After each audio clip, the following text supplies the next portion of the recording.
সেবা দানটাই তার মূল কাজ। আমি নারী শিশুর কথাই বলি আর সমাজসেবার কথাই বলি।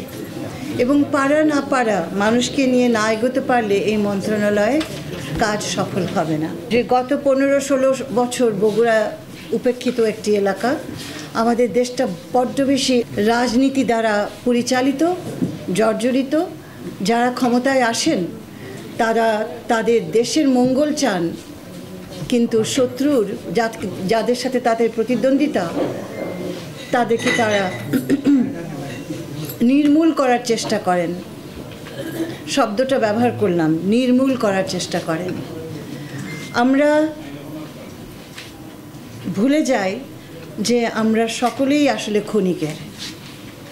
আমি আমার কথা বলার সময় বারবার বলছিলাম, কিন্তু আমি এটাও স্মরণ করে দিতে চাই যে আমরা সকলেই ক্ষণিকের। উনি 3 বছরের জন্য আছেন এই জায়গায়, আমি 1 বছরের জন্য আছি এই জায়গায়। আমার পরে যিনি আসবেন তিনি হয়তো, আশা করছি স্থিতি যদি থাকে দেশে, 5 বছরের জন্য আসবেন। 2 বছর বেশি। কোনটা স্থায়ী বলুন তো? সবটুকুই তো ক্ষণিকের।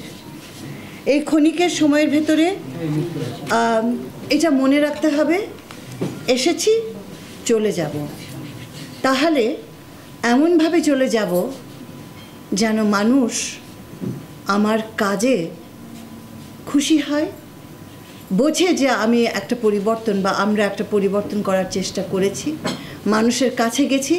যখন পারিনি তাদের পাশে গিয়ে তাদের হাত ধরে বলেছি যে এইটুকুই পারলাম, এর চাইতে বেশি পারলাম না। ক্ষমতার ভেতরে ছিল না, এখানে ইচ্ছের কোনো ঘাটতি নেই। আমি আশা করব যে এই অন্তর্বর্তীকালীন সরকারের এই অভিজ্ঞতাটা আমাদেরকে নানানভাবে যেন ভাবায় যে একটা সরকারের আসলে কাজ কিভাবে করা উচিত। আমরা দায়িত্ব পেয়েছি, দায়িত্ব গ্রহণ করেছি, আমরা কেউ এখানে ক্ষমতায় বসিনি। ক্ষমতা মানে কিন্তু দায়িত্ব। অধিকারের কথা বলছিলে, তোমাদের প্রেজেন্টেশনের কথা আমি স্মরণ করিয়ে দিতে চাই যে দায়িত্বহীন তার কোনো অধিকার নাই। অধিকার মানেই হচ্ছে দায়িত্ব। আমার অধিকার এটা, আমার অধিকার সেটা, আমার নাগরিক অধিকার। ভুলে যাচ্ছ তোমার নাগরিক দায়িত্ব যে আছে। এটা কিন্তু পরস্পরের সাথে একেবারে ওতপ্রোতভাবে জড়িত। Rights and obligations is the legal term, right? তো এটা যেন আমরা ভুলে না যাই যে আমরা ক্ষমতায় বসি না, আমরা একটি মহান দায়িত্ব পালনের জন্য এখানে আসি। এবং এটা ক্ষণিকের, আজ আছি কাল চলে যাব প্রত্যেকে। এবং যাওয়ার জায়গাটা, বিদায় যখন হব তখন মাথা উঁচু করে বিদায় নেব, উইথ ডিগনিটি। জানবো নিজের কাছে, জানবে আমার দেশবাসী যে আপ্রাণ চেষ্টা হয়েছে।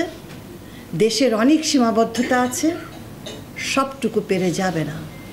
16 বছরের অপশাসন 1 বছর বা 1.5 বছরের একটা সরকার কি শুধরে দিতে পারে?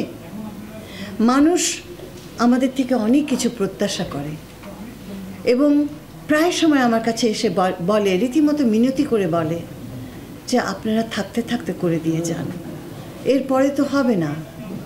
এই বাক্যটার অর্থটা কি একটু ভেবে দেখেছো গভীরভাবে তলিয়ে?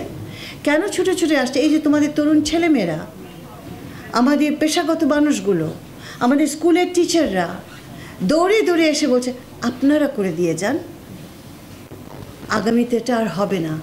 কেন হবে না? এটা যদি ন্যায্য হয় কেন হবে না? তারা যদি সত্যি জনগণের প্রতিনিধি হয় কেন হবে না? যদি দাবিটা একেবারে একটি ন্যায্য দাবি। কারণ একটাই, যে দেশটা আমার খণ্ড বিখণ্ড হয়ে গেছে এক ধরনের রাজনীতিতে, তখন মানুষ ভয় পেয়ে যায়।